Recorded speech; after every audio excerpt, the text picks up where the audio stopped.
할렐루야. 네. 요즘 한국에 있는 뉴스를 이렇게 보다 보면은 제가 정말로 어쩔 때 좀 걱정이 좀 많이 될 때도 없지 않아 있습니다. 뭐 다른 것보다도 한국에 보니까 월락 요즘 잘난 사람이 많이 계셔서 그것을 이제 우상 삼을지 않을까 걱정될 때가 있습니다. 한국에 보면 유명한 영화 배우, 탤런트 이런 분들이 제가 봐도 잘생겼어요. 아주 남자들은 잘생겼고 여자들은 이쁘게 생겼어요. 아주 거의 완벽하다 할 정도로다가 이쁘게 생겼으니까 사람들이 그 잘생기고 이쁜 사람을 갖다가 흠모하고 좋아하는 거야. 누가 말리겠어요. 그러니까 다 좋아하고.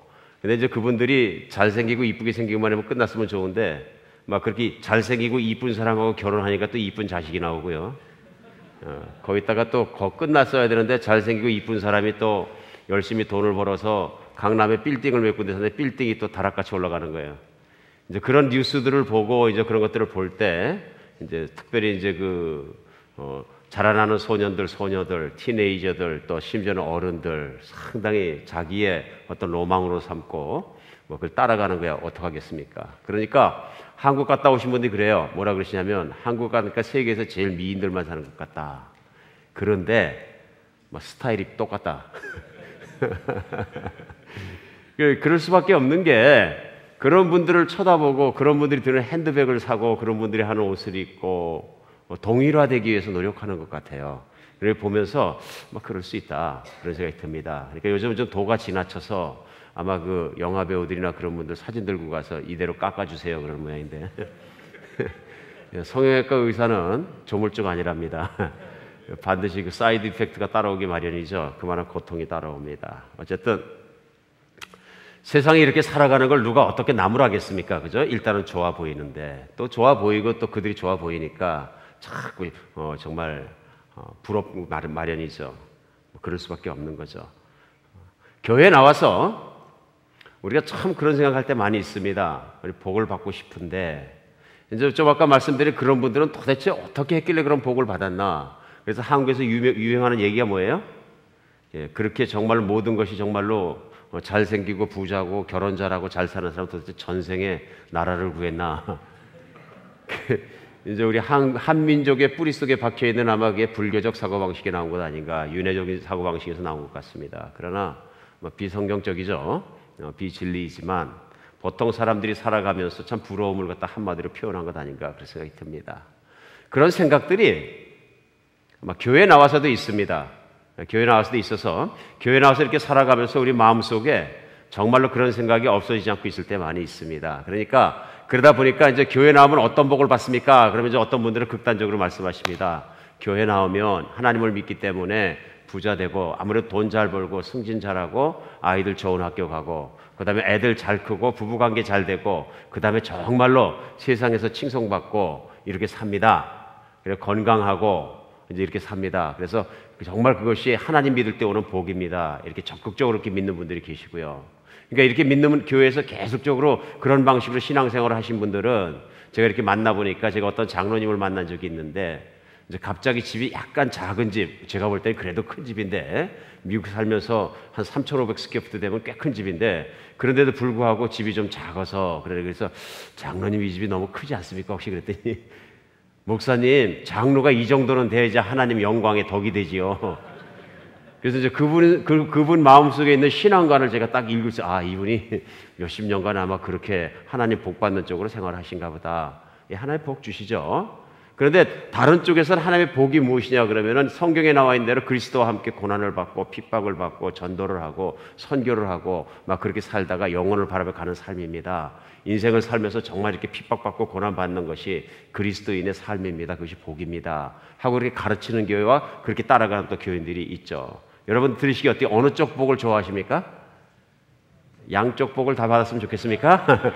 우리는 항상 양다리를 좋아하는데 생각해보면 본론적으로 틀린 것은 아닙니다. 그러나 어떤 쪽이든 항상 우리가 신앙생활에서 극단적으로 치우치는 것은 좋은 것이 아닙니다.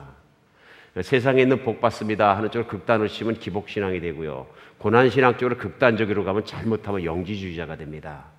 그래서 우리가 어느 쪽으로 극단적으로 가는 것은 맞지 않은데 그러니까 오늘은 중요한 건 뭐예요? 이걸 가지고 이쪽 복이 맞다, 이쪽 복이 맞다, 이쪽 교회가 옳다, 저쪽 교회가 틀리다 막 이렇게 싸울 일이 아니고, 오늘은 그럼 진실로 성경 안에서 하나님께서 우리에게 주시고자 하는 복이 무엇이냐 하는 복의 본질을 알면 되는 거겠죠. 근데 사실은 성경 안에서 보면 하나님께서 우리에게 주기 원하시는 지상 최고의 복이 있습니다. 천상의 복인데요, 이거는 최고의, 하나님께서 우리에게 주신 최고의 복이기 때문에 다른 복을 다 받아도 이 복 안 받으면 복을 안 받은 거예요. 이런 복이 있습니다. 아십니까? 이 복을 안 받으시면 안 되는 거고요, 이 복을 꼭 받는 날 되시기 바랍니다. 그리고 오늘 다른 건 몰라도 우리가 지금 복에 대해서 헛갈리다가도 오늘은 정말로 헛갈리다 어떻게 맞는 거죠? 이제 한국 떠난 지가 오래돼갖고 어느 쪽도 문법이 안 맞는 것 같은데, 정말로 확실한 복을 붙잡게 됨으로 말미암아서 이런 것들이 다 정리되는, 그러면 깔끔하게 정말 내 신앙이 바로 시작하는 시간 되었으면 좋겠습니다. 여러분과 제가 에베소서 말씀 통해서 은혜 받고 있습니다. 3주 전부터. 그리고 세 번째 시간인데요, 오늘은 에베소서 1장 열으셔서 1장 8절부터 14절까지가 본절입니다. 에베소서 1장 8절에서 14절 말씀 속에서 우리가 받아야 되는 이 지상의 최고의 복은 무엇인가, 또 천상까지 포함해서 어느 우주의 최고의 복은 무엇인가 오늘 한번 알아보는 시간 갖겠습니다. 1장 8절부터 14절까지 여러분과 제가 한 절씩 번갈아 교독하겠습니다. 이는 그가 모든 지혜와 총명을 우리에게 넘치게 하사 우리에게 알리신 것이요 그의 기뻐하심을 따라 그리스도 안에서 때가 찬 경륜을 위하여 예정하신 것이니, 하늘에 있는 것이나 땅에 있는 것이나 다 그리스도 안에서 통일되게 하려 하심이라. 모든 일을 그의 뜻대로 결정하시는 일하시는 이의 계획에 따라 우리가 예정을 입어 그 안에서 기업이 되었으니, 이는 우리가 그리스도 안에서 전부터 바라던 그의 영광의 찬송이 되게 하려 하심이라. 그 안에서 우리도 진리의 말씀 곧 너희의 구원의 복음을 듣고 그 안에서 또한 믿어 약속의 성령의 인치심을 받았으니, 다 함께요. 이는 우리의 기업의 보증이 되사 그 얻으신 것을 속량하시고 그의 영광을 찬송하게 하려 하심이라. 아멘. 오늘은 본론부터 팍 뛰어들어가겠습니다. 오늘 성경 에베소서 1장 8절로 14절에 나와 있는 하나님이 주시기 원하시는 천상의 축복, 가장 큰 복은 무엇인 것 같습니까? 탁 집어내 보시죠. 아는 분이 계시네. 11절 한번 보겠습니다. 모든 일이 그의 뜻의 결정대로 일하시는 이의 계획을 따라 우리가 예정을 입어 그 안에서 기업이 되었으니, 기업에 동그라미 표하시기 바랍니다.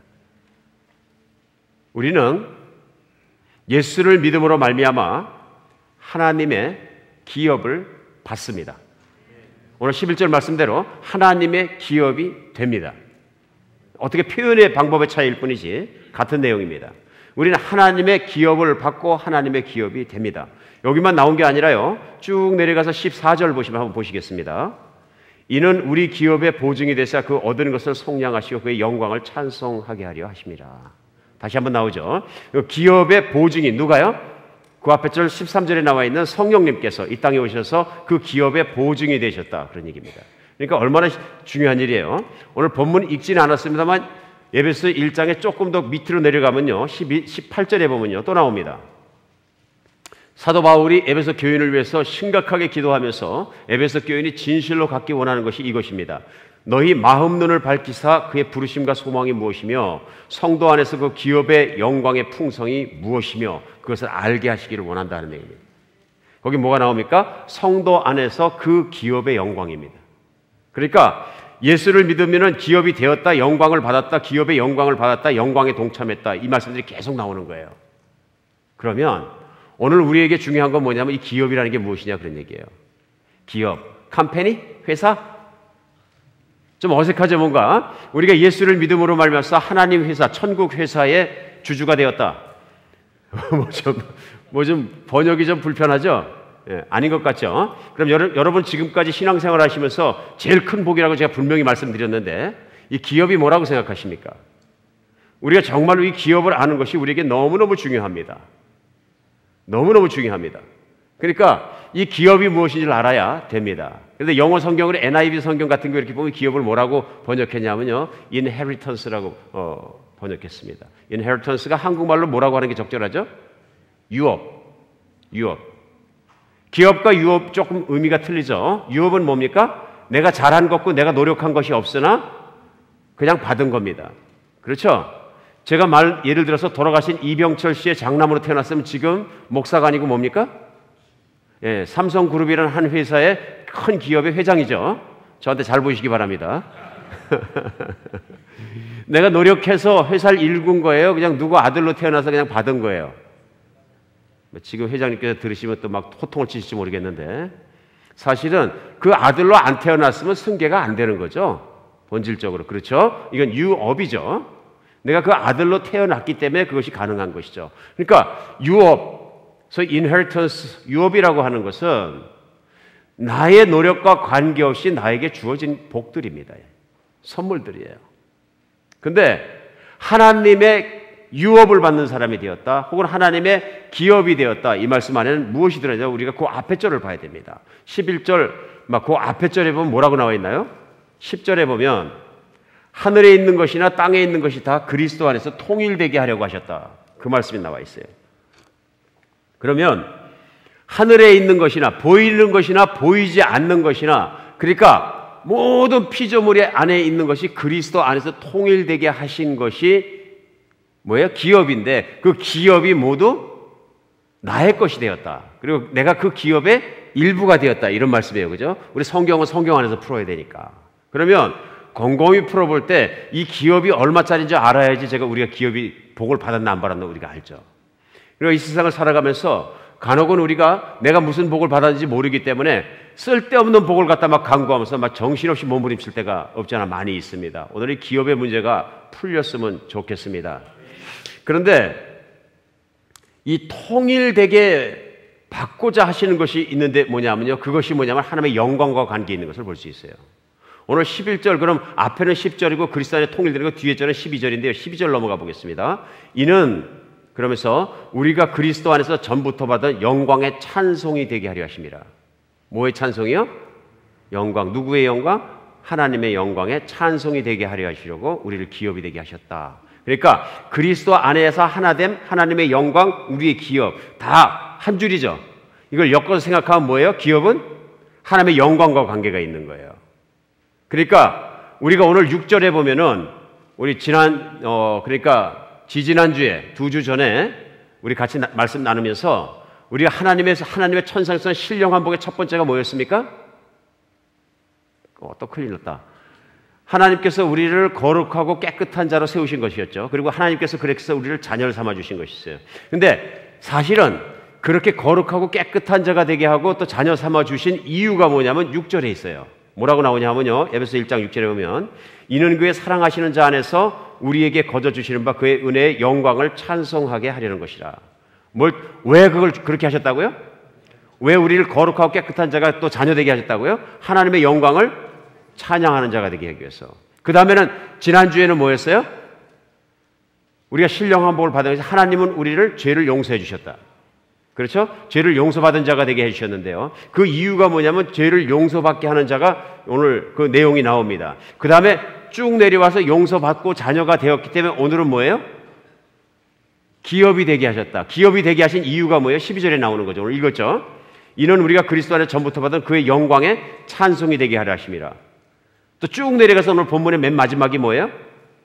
이는 우리 기업의 보증이 되사 그 얻으신 것을 속량하시고 영광의 찬송이 되게 하려 하심이라. 자, 에베소 1장에서 자, 우리 에베소서부터 이제 막 공부하는데요. 공부 좀 하죠, 뭐. 예? 공부하는 게 얼마나 중요한 건지 모릅니다. 6장, 12장, 14장, 6절, 12절, 14절을 통해서 계속적으로 공통적으로 강조하는 게 뭐예요? 영광의 찬송이 되게 하려고 한다. 그 연상의 영광의 찬송하게 하려 한다. 반복되죠. 그러면서 하나님이 정말 계속 말씀 안에 강조하시는 건 뭐냐면요. 하나님의 영광에 참여하는 자, 하나님의 영광을 찬송하게 하는 자, 이런 거예요. 그러니까 궁극적으로 대답이 나왔습니다. 기업이 뭡니까?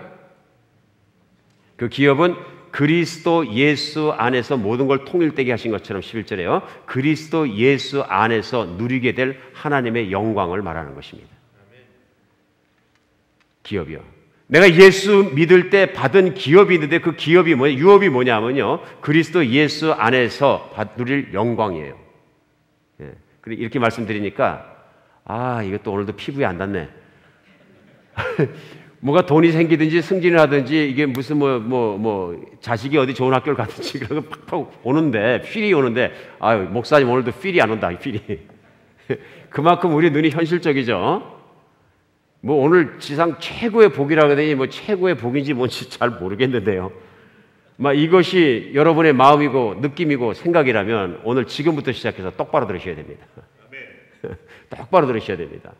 이게 얼마나 큰 것이 지금부터 설명하겠습니다. 예수 안에서 누릴 하나님의 영광이 무엇입니까? 이걸 알아야 기업이 어떤 건지 알죠.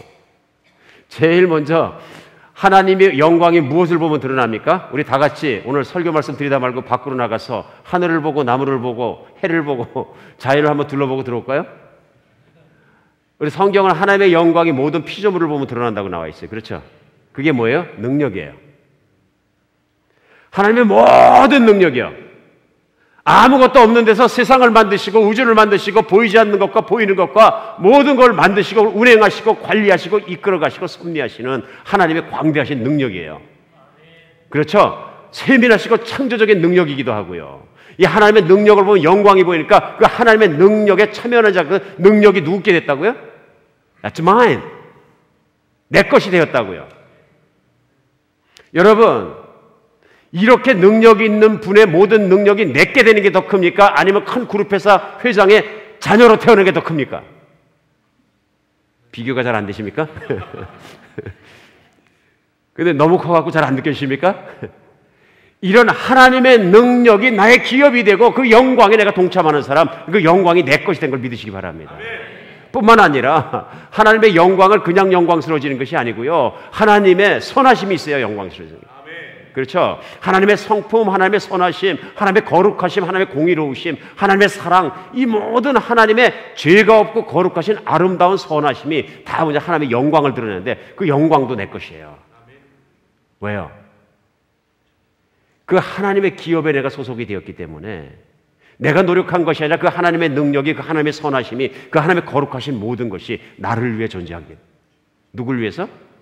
나를 위해. 기업이 됐다는 의미는 뭐냐면요, 그 모든 게 나를 위해서 존재한다는 얘기예요. 우리가 아주 소중한 건 잃어버리기 전까지는 잘 모릅니다. 그렇죠? 우리가 그 가치를 잘 모를 때는 잃어버려 보면 압니다. 예. 여러분, 별거 아닌 것 같다가 이 휴대폰 1년 반 썼더니 나 정말 지긋지긋해. 근데 그 휴대폰 잃어버리면 어떻게 돼요? 아, 무지무지 아쉽죠? 찾느라고 난리죠? 그러면 다시 사면 되지. 그런데, 아니, 그런데 뭐 2년간 기간이 안 끝났는데? 살려고 보니까 뭐 돈을 많이 줘야 되고, 아쉽습니까? 안 아쉽습니까? 아쉽죠. 잃어버려 보면 아무리 내가 가치 없는 것조차도 가치 있다는 존재를 알게 되는 거예요. 내가 20년을 같이 살았더니 차라리 나는 내 와이프하고 같이 안 살았으면 좋겠다. 그 와이프가 짐 싸고 친정 가면, 그 다음부터 빈자리가 뻥 뚫혀버립니다. 그 다음부터는 너무너무 그립고 아쉽고 막 그러시는 거죠. 그래, 한바탕씩 가야 되나? 그래도 그러면 안 되겠죠. 무엇이든 잃어버리면 압니다. 인간이 가지고 있었던 것 중에서 잃어버린 가장 소중한 게 뭡니까? 우리는 잘 몰라요. 성경을 보면 압니다. 바로 무엇이냐면요, 하나님의 영광과 하나님의 기업을 잃어버린 거예요. 최초의 인간이 가지고 있을 때, 영광을 잃어버리지 않을 때 인간이 가지고 있던 하나님이 누렸던 영광과 기업은 무엇입니까? 에덴 동산의 영화예요. 그래서 성경은 창세기를 열자마자 성경의 첫 번째 창세기 1장과 2장에서는 하나님이 어떤 분이신가 그 영광과 창조와 능력을 보여주시고 곧바로 뭘 보여주세요? 사람을 만드셔서 사람을 복을 주시고 사람을 살게 하시는데, 에덴 동산에서 살고 있던 사람은 하나님의 기업을 마음대로 누리는 사람이었어요. 그 에덴 동산에서 사람이 죽어요, 안 죽어요? 안 죽어요. 왜요? 하나님은 영원하신 분이시고 하나님 선하신 분이기 때문에 죽음이란 비극을 부르는 것을 기뻐하지 않으시거든요. 그러므로 하나님은 영원히 사람을 살게 만드시고요, 그 사람을 그 자연 가운데 두시고 영원히 살려면은 그 육체가 영원히 살려면 어떻게 돼야 돼요? 육체가 조금 더 터럭만큼도 세포 하나도 하나님의 뜻대로 움직여지도 하고 안 움직여진 게 없고 잘못된 게 없도록 환경이 받쳐줘야 되죠. 맞습니까?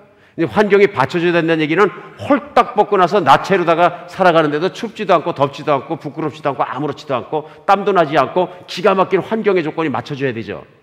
당연한 얘기죠. 배가 고프면 됩니까? 안 됩니까? Never. 배고픔이 없고요. 내가 먹고 싶은데 못 먹은 게 있으면 돼요? 안 돼요? 안 되고요. 나를 비만을 이르게 하는 게 있으면 돼요? 안 돼요? 네, 자연에서 하나님이 주신 것들은 배부르게 먹어도 비만이 안 온다 그런 얘기예요. 이해하시겠죠? 영양실조도 걸리지 않고 모든 것이 내가 먹을 것이고 퍼펙트하게 환경을 만들어 주시니까 하나님의 완전한 능력과 하나님의 완전한 선하심이 조화를 이루면서 인간을 만들어 주시고 자연을 만들어 주시니까 everything이 어떻게 돼? 하나님의 영광이 보이는 거예요. 맞습니까? 인간이 잃어버린 가장 큰 게 이거예요. 그래서 창세기 3장에 가면 인간이 하나님을 따르지 않고 불순종하고 결정한 사건이 뭐예요? 나는 하나님과 등 돌리겠습니다. 그 결과가 뭐냐면은 하나님의 선하심과 거룩하시면 그 더러운 인간과 함께 그 영광 속에 살 수가 없는 거예요. 하나님이 그래 그러면 너도 반항하더라도 뭐 할 수 있지. 내 자녀니까 그냥 살기로 하자. 하나님 그게 안 되시는 거예요. 그 완전한 거룩함을 지키기 위해서 내린 결론이 뭐냐면요. 인간을 바로 그 에덴 동산에서 내쫓으신 거예요. 인간이 잃어버린 가장 큰 게 뭐라고요? 바로 그것이에요. 하나님의 영광 기업이고 그 일부가 되는 거예요. 내쫓겨서 살게 된 데가 여러분과 제가 살고 있는 지금 현재 이 땅이에요. 이 땅에서 살아가면서 인간이 최초로 잃어버린 게 뭐냐면 하나님의 영광과 기업을 잃어버리니까 그 다음에 어떻게 하셨어요? 땅을 저주하셨어요. 땅을 저주하시니까 자전적으로 어떻게 됩니까? 이 땅이 사람을 힘들게 하고 비가 올 때 안 오고 그냥 정말 홍수날 때 홍수나고 가물 때 가물고 막 힘들고 그 전에 에덴 동산에서는 인간에게 필요하면 과일도 있고 뭐도 있고 모든 먹을 것이 저절로 열렸는데 땅을 막 파도 이게 농사를 져도 먹고 살까 말까 하고 이런 고난이 계속되니까 인간들이 악해지고 경쟁하고 이기심이 늘어나고 하다가 농사짓다 쌓아놓은 사람을 가서 뺏어오고 전쟁하고 인류의 역사는 과거에서 현재까지 다 그거 아닙니까? 예. 그런 삶을 그런 세상에서 살게 되니까 어떻게 돼요? 인간의 육신이 자연을 이기지 못하니까 죽는 거예요. 죽습니까? 안 죽습니까? 다른 건 몰라도 우리 죽는다는 거 다 알아요. 그러니까 결국은 죽게 되니까 가장 큰 걸 뺏긴 거죠. 그게 뭡니까? 하나님의 기업 안에서 살아가는 것. 내가 하나님의 기업이 되는 것. 내가 하나님의 영광 가운데 살아가는 걸 잃어버린 것이죠. 그렇게 해서 모든 잃어버린 가운데 살아가는 것이 오늘날 여러분과 제가 가는 살아가는 세상의 모습이에요. 눈을 조금만 뜨고 보면 세상이 그런 눈으로 보입니다. 문명이 발전하고 돈이 많아지고 무슨 차가 좋아지고 비행기가 좋아지고 빨리 다니고 그런다고 해서 세상에 살아가는 환경과 인간의 내면적인 모습은 안 변합니다. 과거보다 더 음란하고요, 포악하고요, 거짓말도 끝이 없고요, 지도자는 위선과 거짓말이 가득하고요. 그렇죠? 범죄는 점점 악랄해지고요. 과거에는 저희 어릴 때 클 때만 하더라도요, 뉴스에 보면은 묻지마 살인 뭐 이런 거 없었어요. 그런 거 있었어요? 배가 고파서 도둑질하고 강도로 들어갔다가 찌르고 나오고 그런 건 있었어요. 그건 역사 일에는 항상 있는 거니까. 근데 지금처럼 뭐 길을 지나가다가 식도를 큰 걸 사가지고 갑자기 기분이 나쁘니까 지나가는 사람 막 찌르고 막 그냥 죽이고 막 이런 건 없었어요. 자기가 화가 난다 그래갖고 영화 보고 있는데 미국에서도 그런 것처럼 총 들고 들어가서 막 죽이고. 사람들이 악해지는 거예요, 점점 더. 세상이 아무리 발전해가도 세상이 악해지는 건 어쩔 수가 없다는 얘기예요. GNP가 몇만 불이 넘어가도 완전한 행복이라는 건 꿈꿀 수가 없는 거예요. 꿈꿀 수 있습니까? 없는 거예요.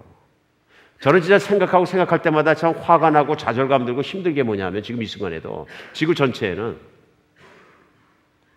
하루에 한 끼만 먹고 사는 사람들이 수천만 명 있다는 거예요. 그 한 끼도 제대로 먹지 못해 영양실조 걸린 사람이. 당장 우리 떠나온 조국의 이북에만 가도 북쪽으로만 가도 북한에 있는 우리 동포들이 그러잖아요. 얼마나 그 심각성을 깨달을 수 있느냐 하면요. 군대 가면 선군 전체 한다 그래갖고 군인들에게는 정말 잘 먹이려고 그럴 때에도 불구하고 군대에 있는 장교들이 하루 세끼 밥을 못 먹는데요. 장교가 하루 세끼 밥을 못 먹으면 그 밑에 있는 부하들은 생각할 필요가 없는 거예요. 멀건 강냉이 쪽 하루에 한 그릇 먹고 두 그릇 먹고. 그러니까 빼짝 마르고. 고난행군 시대 지나갔던 사람들은 지금 그 징집 연령에 닿았던 18, 19살짜리 군대 들어와 보면 평균 신장이 145cm? 얼마나 거예요 도대체? 요만한 거죠? 청년 된 사람이 요만한 거예요, 요만한 거예요.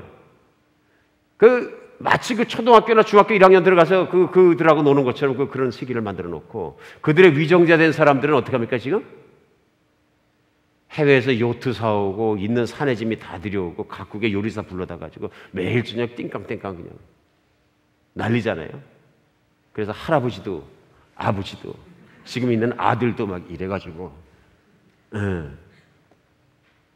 토하려고 그래요. 어쩔 때 이렇게 보면, 그 얼굴을 보면. 저는 그렇습니다. 뭐 토하고 싶어. 인간이 저렇게 악해지나. 자기의 백성이, 자기의 사람들이 굶어 죽어가고 넘어지고 배짱 말랐고 찌그러들하고 요만해지고 아프고 그 모습을 보면서 어떻게 나는 요트를 타고 즐기고 무슨 그 산의 지미를 먹고 그러고 나는 이렇게 다니면서 잘난 척을 할까. 인간이 악한 거죠. 추한 거죠. 더러운 거죠. 세상이 더러운 거죠. 저는 우리 통일되는 날을 꼭 주실 줄 믿습니다. 우리의 소원은 통일, 그 얘기를 하자 그런 것이 아니고 사람이 이렇게 타락한 거죠. 나만 잘 됐으면 다른 사람이 아무리 아파도 쳐다보지 않는 거죠. 그런 거죠. 그러니까 사람들이요, 이 천국의 복에 얘기할 땐 별로 관심이 없어요. 왜냐하면 그거 뭐 개나 소나 아무나 받는 거, 웃기만 하면 받는 거, 나는 나만 받는 게 더 중요해. 그렇죠? 이게 당신들만 드리는 거예요. 이러면 되게 좋아해. 이게 뭐예요? 타락한 근성, 이기적인 근성, 아주 나쁜 거죠. 이 차별화를 노리는 게 뭐냐면은 인간의 타락한 걸 본질적으로 보여주는 근성이죠. 당신만 그렇습니다. 아닙니다. 그러면 하나님의 에덴 동산에 완벽하게 나타나다 하나님의 영광이 인간의 타락으로 말미암아서 이렇게 완전히 망가졌는데 하나님 보고 구경하시는 겁니까? 뒷줄 짓고 구경하시는 겁니까? Never! 하나님은 절대로 우리를 버리지 않으셨어요. 인간이 타락하자마자 그 인간에게 고생할 때 이제는 빨개 벗고 살 수 없으니까 가죽으로 옷에 입히셨고요. 그리고 하나님은 그 중에서도 자식을 불쌍히 여기고 돌봐주시면서 오늘 이때까지 일반적인 은혜를 끼쳐주시는 거죠. 그러면서 하나님이 하신 일이 뭐냐면요, 그 하나님의 영광을 회복시키는 일을 하시는 거예요. 성경 전체는 하나님의 에덴 동산에서 인간에게 보였던 그 영광을 어떻게 회복시켜 가시냐 하는 내용이 나와 있는 거예요. 어떻게 하면 하나님의 영광이 회복됩니까? 어떻게 하면 하나님의 기업이 회복됩니까? 그 결론이 뭐냐면은 예수 그리스도를 이 땅에 보내주신 거예요. 예수 그리스도를 이 땅에 여러분과 저와 똑같은 완전한 사람으로 보내주셔서 에덴 동산의 인간이 하나님의 뜻대로 그 기업이 되고 영광이 되는 것을 받지 못한 것을 갖다가 예수님으로 하여금 받게 하신 거예요. 어떻게 했어요? 아담과 이브는 하나님의 말씀에 순종치 못해서 그 모든 영광을 받지 못한 것을 예수님이 이 땅에서 하신 가장 큰 일이 뭐냐면요, 하나님 아버지의 뜻대로 살아가신 거예요. 사랑하는 여러분, 여기 하나님의 영광이 있어요. 거룩함과 존귀함과 능력과 모든 것이 있어요. 그리고 그 하나님의 영광이 이요셉 목사한테 일어나려면 어떻게 하면 일어납니까? 가서 그 영광을 갖고 와서 보여주면 돼요? 간단하죠? 제가 하나님의 뜻대로 살아가고 하나님의 말씀대로 순종하고 따라가면 제가 순종하기 때문에 제 모습이 아니라 제 뜻이 아니라 하나님의 영광이 저에게 드러나겠죠. 오늘 만약에 이요셉 목사 안에 하나님의 영광이 들어가고 망가진 모습이 들어가고 타락한 인간의 모습이 들어간다 그러면 그건 하나님의 말씀에 제가 순종하지 않았기 때문에 그런 거죠. 예수님이 이 땅에서 하신 일이 뭐냐면요, 아버지의 뜻대로 모든 것을 살아가셔서 마지막에 십자가에 못 박혀 죽기까지 순종하신 거예요. 그것이 아버지의 뜻이라면 이 온 인류를 구하기 위해서는 정말로 아버지의 뜻대로 제가 죽기까지 따르겠습니다. 그래서 예수님이 그 십자가에 못 박혀 죽으시는 영광을 받기 직전에, 돌아가시기 직전에 하신 기도가 요한복음 17장에 나옵니다. 그 요한복음 17장에 보면은 우리 몇 절로 한번 보겠습니다. 그 17장 4절로 5절에 이렇게 기도하십니다. 아버지께서 내게 하라고 주신 일을 내가 이루어 아버지를 이 세상에서 영화롭게 하였사오니, 어떻게 했다고요?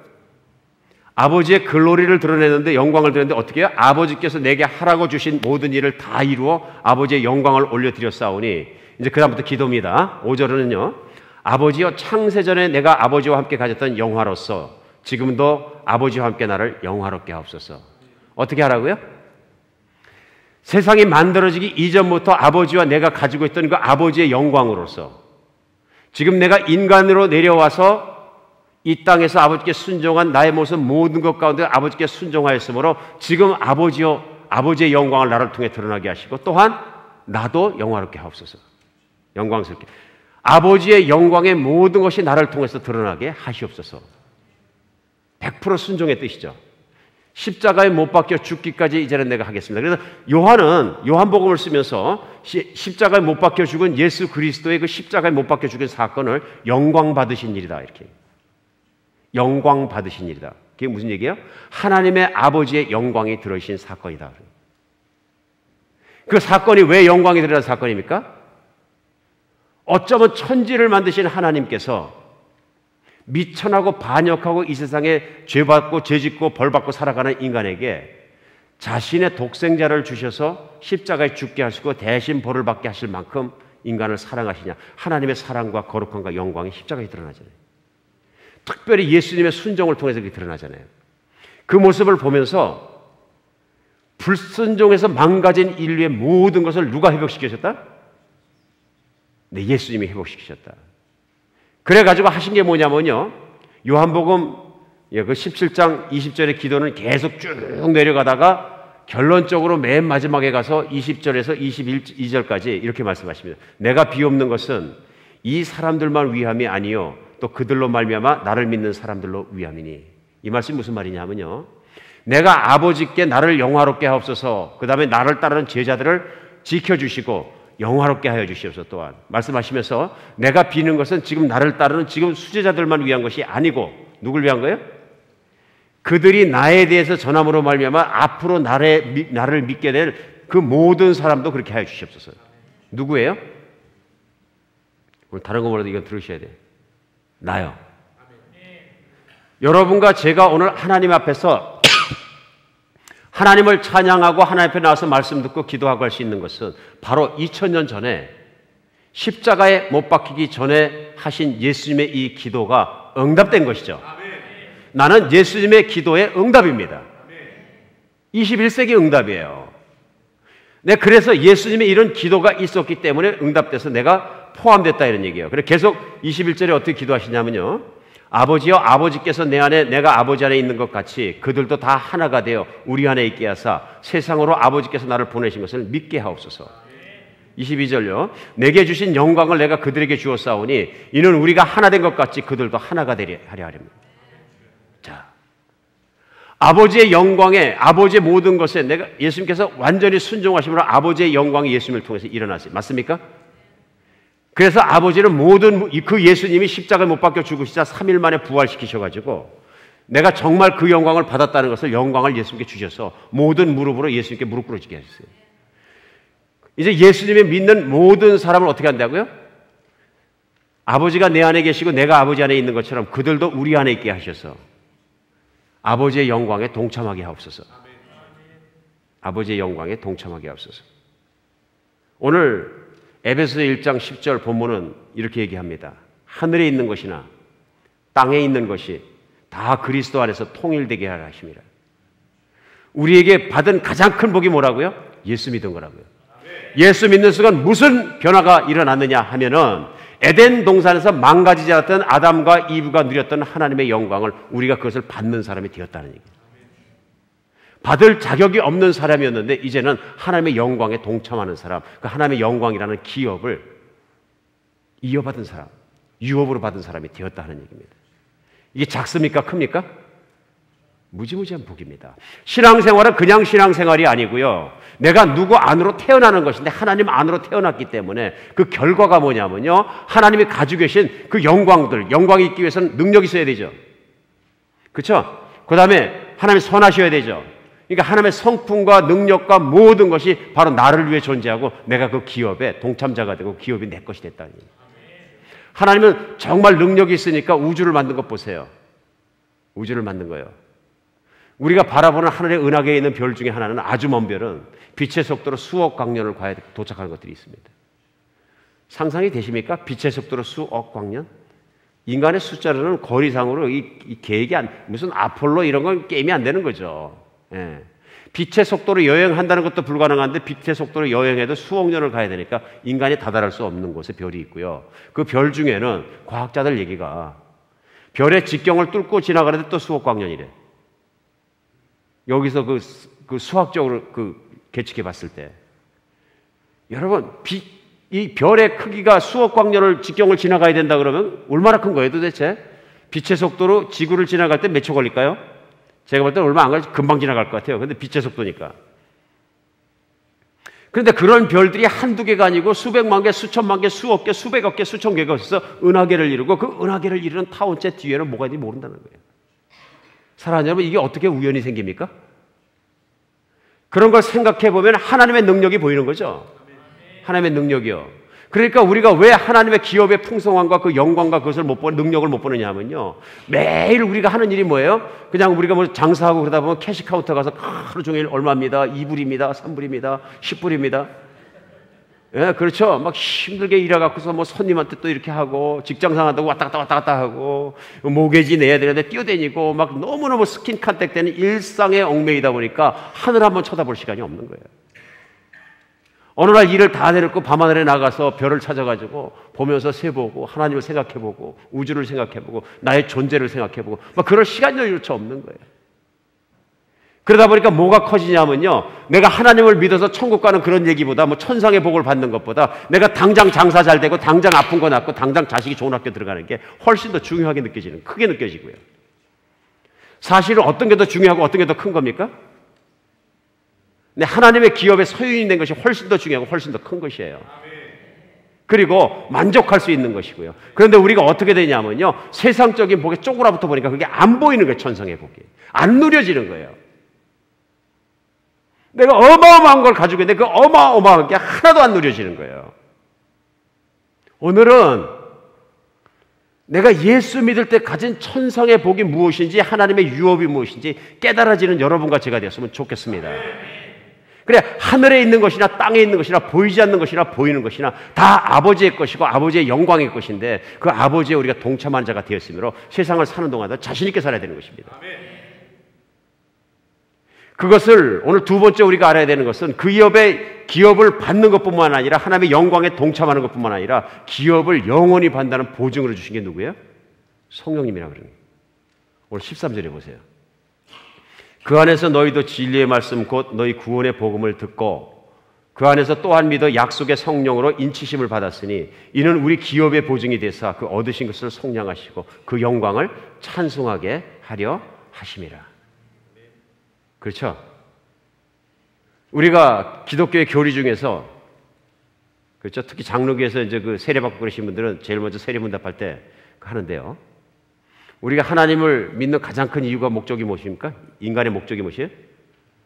하나님의 영광을 찬송하게 하려 합니다. 이거거든요. 그렇죠? 장로교가 그거 하는데요. 세례받기 전에 분명히. 맞는 얘기죠. 그런데 이것을 깊이 안 가르치면 어떻게 생각하냐면요, 내가 주일 성수하고 꼭 나와서 내가 하나님께 노래 부르면서 하나님의 영광이 더 높아지는 거야, 이렇게 생각합니다. 아닙니다. 하나님의 영광은 내가 찬양하건 안 하건 완전합니다. 믿으십니까? 인간이 타락하건 안 하건 하나님은 완전하십니다. 심지어는 타락한 인간까지도 하나님 스스로 영광을 회복해 가시는 거예요. 그게 뭐냐? 그리스도 예수로 말미암아 회복하시고, 그리스도 예수의 붙은 자를 회복하시고, 또한 그 사람들에게 새 하늘과 새 땅을 줘서 영원히 살아갈 새로운 에덴 동산, 새 예루살렘, 새로운 세계를 주시는 거죠. 이건 하나님이 해결하시는 거, 하나님의 영광을 하나님이 책임지십니다. 우리는 중요한 게 뭐냐면 하나님의 영광을 깨닫고 그 기업을 받아서 동참하는 사람이 되었다는 고백이에요. 내가 기쁘니까 찬양하는 거죠. 내가 억지로라도 하기 싫은데 찬양해서 하나님의 영광이 높아지는 게 아니고요. 우리는 많이 피해의식을 가지고 있습니다. 하나님도 어쩔 수 없이 나를 이용해서 영광을 만들어 가시는 분이구나. wrong. 완전 X예요, 이거. bad theology. 아주 나쁜 신학이에요. 예수 그리스도의 십자가를 바라보고 구원을 생각해보는 하나님의 영광이 내게 왔기 때문에, 내가 영광의 일부가 되었기 때문에, 내 기업이 받았고 기업의 일부가 되었기 때문에 하나님 내가 찬양하지 않을 수 없습니다. 어떻게 나같이 버려야 될 쓰레기 중에서 썩은 음식 쓰레기 같은 나 같은 존재도 하나님의 영광을 받게 하시나이까. 이게 우리 찬송이 돼야 되는 거죠. 이게 우리 찬송의 실체예요. 저 시 잘 쓰고 노래 잘했으면 좋겠어요. 작곡하고 한바탕 불러버리고. 이 마음을 하나님 우리에게 그냥 주신 것뿐만 아니라 성령 주셔서 기업의 보증이 되게 하셨습니다. 이렇기 때문에 오늘 화두에 어떤 사람은 기독교 나면 세상에서 복을 많이 받고 뭐 부자가 되고 하는 것을 믿고 그쪽으로는 치중하고, 어떤 분들은 막 고난받아 좋다는데 치중할 필요가 없는 게, 이미 내가 그런 복을 지상에서나 천상에서나 다음 세대에서나 어디서나 하나님의 기업이 내 것이 되었기 때문에 이 땅에 잠깐 살아가는데 부자인 게 문제가 되어야 안 돼요? 부자가 문제가 되는 게 아니고, 그것 때문에 기쁜 게 아니고, 그걸 지향하는 것이 아니고, 돈을 많이 주셨으면 주신 것만큼 하나님의 순종하고 쓰라는 방법대로 쓰고 그 삶을 살아야 하나님의 영광이 들어가요. 부자가 됐다고 하나님 영광이 들어가는 건 아니죠. 모 장로님 제가 말씀드린 그분처럼 어떤 사람이 부자로 살았다 그래서 그 사람 하나님이 그걸 영광이라 그러진 않는 거죠. 그런데 그 부자가 자기 권리를 내려놓고 가난한 사람들을 구제하고 하나님의 뜻대로 순종해 쓰기 시작하면 그 부자의 돈이 하나님의 영광으로 바뀌는 것이죠. 부자라서 영광스러워진 게 아니에요. 기복신앙의 잘못된 건 뭐냐면요, 부자가 되는 것으로 마치 영광이 있는 것처럼 하나님의 영광을 그렇게 매도해버리니까 마치 세상에 있는 돈으로만 치부하는 하나님의 영광과 사랑을 싸구려로 바꿔버린 거예요. 복음은 싸구려가 아닙니다. 하나님의 아들이 몸이 찢어지고 피가 흐르고 그러고 나서 영광이 회복된 것입니다. 하나님 깜짝 놀라실 거예요. 이 기복신앙 들어보시면. 예수님 펄떡펄떡 뛰실 거예요. 그러니까 아무리 가난해도 돈이 하나도 없어도 부자가 구제를 정말로 빌 게이트가 구제를 하면 자꾸 빌 게이트가 죽어도 세상에 그렇게 울진 않는데요. 그렇죠? 왜냐하면 그 사람도 잘 먹고 잘 살다 갔으니까. 돈 한 푼 없는 선교사가 지금 저희가 선교 나가는 제일 못 사는 그 마더 테레사가 일했다는 콜카타 같은 데 가서 젊을 때 들어가서 평생을 수십 년을 그 사람들을 섬기고 살아가다가 돈 한 푼 없이 죽었을지라도, 그렇죠? 그 사람이 죽었을 때 세계가 통곡한다는 거예요. 돈하고 관계 있어요? 없죠. 삶의 태도와 순종과 하나님의 영광을 아는 사람들이 이 땅에서 취할 것을 알고 살아갈 때 하나님의 뜻대로 살아갈 때 하나님의 영광이 보이고 기업의 일부가 된 것이고요. 다음 세대에 칭찬받는 사람이 돼서 영광이 더 보이는 것이죠. 그러니까 사도 바울의 말이 직통이에요. 내가 부자로 살아갈 줄도 알고 가난하게 살아갈 줄도 알아. 풍요에 처할지도 알고 빈곤에 처할지도 알아. 내 인생의 일체의 비결을 배웠다. 어떻게 해요? 예수 그리스도를 알고 나서 보니까 오늘 에베소서 1장 본문 처음 시작하는데 8절에서 그걸 얘기합니다. 이는 그가 모든 지혜와 총명을 우리에게 넘치게 하사 9절에 보면 그 뜻의 비밀을 우리에게 알린 것이요 그 기뻐하심을 따라 그리스도 안에서 때가 찬 경륜을 위하여 예정하신 것이라. 우리 마음에 있는 마음눈, 이 눈에 있는 눈의 눈이 열리면 세상에서 피부 컨택되는 거, 내가 부자가 되는 것에 눈이 확 열리지만은 내 믿음의 눈, 마음 눈이 열리면은 이제는 지혜와 계시의 정신을 받고 뭘 받아요? 지혜와 총명이 넘치게 됨으로 말미암아 이런 걸 깨닫게 되고 믿게 되고 하나님의 영광의 풍성함과 내가 받은 기업 그 유업이 얼마나 큰 것인지 알기 때문에 나도 최고 부자의 아들로 태어났으면 좋았을걸. 이게 없어진다는 얘기지. 없어진다는 얘기예요. 내가 이미 받은 것이 얼마나 큰지 이 세상에서 뿐만 아니라 다음에서 오는 세상과 영원히 갈지라도 아버지의 기업과 이 피조물과 모든 것과 인생과 시간을 만드신 아버지 안에서 내가 안심할 수 있다는 게 얼마나 큰 것입니까? 이 놀라운 하나님의 복과 하나님의 기업의 일부가 되는 복과 세계 최고 부자의 자녀로 태어난 복을 바꾸시겠습니까? 안 바꾸시겠습니까? 어떤 분들 지금도 마음이 그래도 나는 세상의 부자 아들로 태어나는 게 좋을 것 같은데요. 이런 분에게만 오늘 성령의 은혜, 마음 눈이 열리고 마음이 열리고 믿음이 생기고 지혜가 생기고 총명이 생기고 하나님의 뜻이 무엇이며 창조자가 어떤 분이시며 깨달아지는 은혜가 있으길 예수의 이름으로 축복합니다. 이게 깨달아져야 내가 가진 것이 무엇인 줄 알아야 부러워하지 않고 남부럽지 않고, 그렇죠? 바라는 것이 없고 예수로 만족하고 하나님으로 만족하고 영광으로 만족하고 살아가는 진정한 신앙의 삶이 시작된다는 것입니다. 이 신앙의 삶이 내가 시작되기 전까지는 구원을 누릴 줄 모르는 정말 의의 누더기 옷을 입은 것 같은 정말 세상에서 곡사정하고 살아가는, 그렇죠? 그런 인생을, 그런 신앙생활을 할 수밖에 없다고 하는 것입니다. 신앙생활은 내가 무엇을 쌓아가는 것이 아니고 그리스도 예수를 믿는 순간부터 하나님의 자녀로 그것을 바로 알고 누리는 것입니다. 기뻐하는 것입니다. 그런 상속을 받은 유업을 받은 사람 마음처럼 든든해서 빵빵한 마음으로 누리고 살아가는 것입니다. 믿으십니까? 오늘 이 유업이 하나님의 영광이 그리스도 안에 있는 정말 아버지의 영광이, 그래서 로마서 8장에서 사도 바울은 분명히 얘기합니다. 우리를 위하여 그 아들을 아끼지 않고 주신 분께서 어찌 너희에게 이 모든 것을 주시지 않겠느냐. 뭘 주신다고요? 그분의 능력과 선하심과 모든 능력을 다해서 너를 위하시는 모든 것이 유업으로 주시지 않겠느냐 하는 얘기입니다. 사랑하는 여러분, 구원은 내가 죽으면 천국 가봐야 하는 것이 아니고 이 땅에서 내가 믿었기 때문에 그것을 아는 것입니다.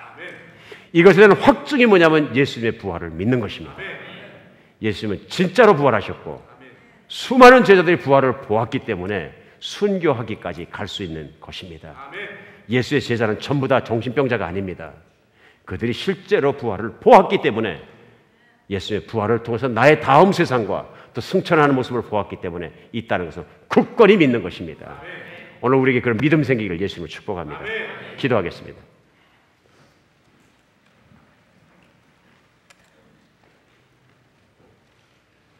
예, 하나님 아버지, 오늘 이 시간 저희에게 지혜와 계시의 정신을 풍성하게 주시옵소서.